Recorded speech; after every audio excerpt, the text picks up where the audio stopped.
पांडे लांडे चांडे कांडे नांडे। ये लांडे पांडे ये चांडे ये पता नहीं भाई, ये वही जान सकते हैं कि क्या बोल रहे, क्यों बोल रहे, उसके पीछे लॉजिक क्या है। अच्छे व्यक्ति है, हमेशा लोगों की मदद के लिए दौड़ जाते हैं। मैंने देखा है कोरोना में वो दिखे थे। नमस्कार, लाइव बिहार देख रहे हैं आप। आपके साथ मैं स्नेहा गुप्ता।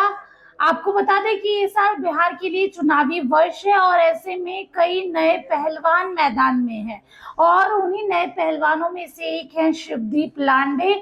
हिंद सेना उन्होंने अपनी पार्टी का नाम रखा है और इस बार 243 सीटों पर चुनाव लड़ने जा रहे हैं हिंद सेना। और साथ में शिवदीप लांडे की अगर हम बात करें तो काफी चर्चा का विषय भी रहे थे जब उन्होंने इस्तीफा दिया था और कहा था कि हम राजनीति में एंट्री नहीं करेंगे। लेकिन जैसे ही उन्होंने अपनी पार्टी का गठन किया उसके बाद लगातार चर्चाएं होने लगी। आपको याद होगा किस तरीके से पप्पू यादव भड़के नजर आए थे और उन्होंने कहा ये क्या पांडे, ये क्या लांडे आप लोगों ने लगा रखा है। अब इस पर शिवदीप लांडे का बड़ा बयान सामने आ गया है। क्या कुछ कह रहे हैं शिवदीप लांडे, पहले आप इस वीडियो पे नजर डालिए। ये लांडे पांडे ये चांडे ये पता नहीं भाई, ये वही जान सकते हैं कि क्या बोल रहे, क्यों बोल रहे, उसके पीछे लॉजिक क्या है। तो इसका तो मुझे कुछ कमेंट करना नहीं। और अच्छे व्यक्ति है, हमेशा लोगों की मदद के लिए दौड़ जाते हैं। मैंने देखा है कोरोना में वो दिखे थे। जो भी गरीब गुरगा उनके पास जाता है, स्पेशली मेडिकल फील्ड में, जो हॉस्पिटल में एडमिट करवाना होता है, बुलाना होता है, तो उनके प्रति भी उनका अच्छा काम है और मैं उनका रिस्पेक्ट करता था। अब ये पता नहीं मुझे कि अब उनके मुंह से ऐसे वर्ड क्यों आते हैं। तो ठीक है, यह उनका व्यक्तिगत मुझे लगता है ओपिनियन हो सकता है। ठीक है, ये तो अब चलते रहेगा। राजनीति में हम आ गए तो ये होते रहेगा। लेकिन मुझे इससे कोई, मैं ना इसमें प्रभावित होने वाला हूँ, ना इस पे इसका मुझ पर कोई असर होने वाला है। मैंने जो ठाना है युवाओं के बारे में, युवाओं की पीढ़ी बनानी है मुझे लीडरशिप में, तो बस उसी में लगा हूँ। Thank you. कि शायरी रहते हुए आप संपत्ति कमाए। अरे बाप रे बाप। सबसे पहली बात तो ये है कि पुलिसिंग में क्या होता है, ये सबसे अच्छी खूबसूरती है कि जो भी ऑल इंडिया सर्विसेज में रहते हैं ना, उनके प्रॉपर्टी रिटर्न्स भरे जाते हैं हर साल में।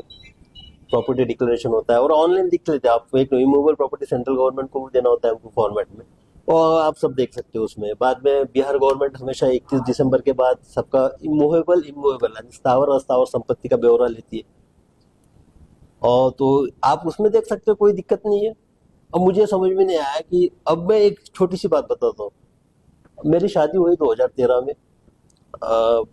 जब शादी हुई तो पत्नी के सामने मैंने, जब बात हुई तो मैंने उसको दो ही बातें बोली थी। मैंने बोला मैं बिहार कैडर में हूँ और मेरा आगे के तो जीवन में मैं बिहार को ही देना चाहता हूँ, तो आपको इसको देखना पड़ेगा, क्योंकि वो तो बॉर्न एंड बॉटम मुंबई की थी।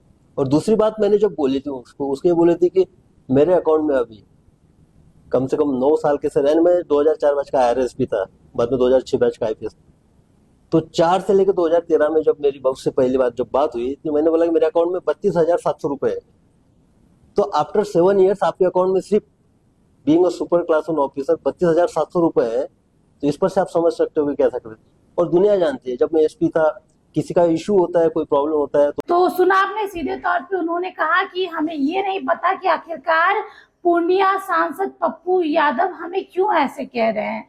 अगर हम उनकी बात करें तो हमेशा हम देखते हैं कि वो लोगों की मदद करते हैं और हमारी यही मंशा है कि बिहार में जिस तरीके से परिवारवाद राजनीति में फैला हुआ है वो खत्म हो, नए लोग आए, नई विचारधारा के साथ आए और ताकि बिहार में राजनीतिक में बदलाव हो। अब देखना होगा शिवदीप लांडे का ये बयान बिहार की राजनीति में क्या कुछ खलबली मचाता है और इसके साथ पूर्णिया के निर्दलीय सांसद पप्पू यादव क्या कुछ कहते हैं। आप बने रहिए हमारे साथ, तब तक के लिए बहुत बहुत शुक्रिया।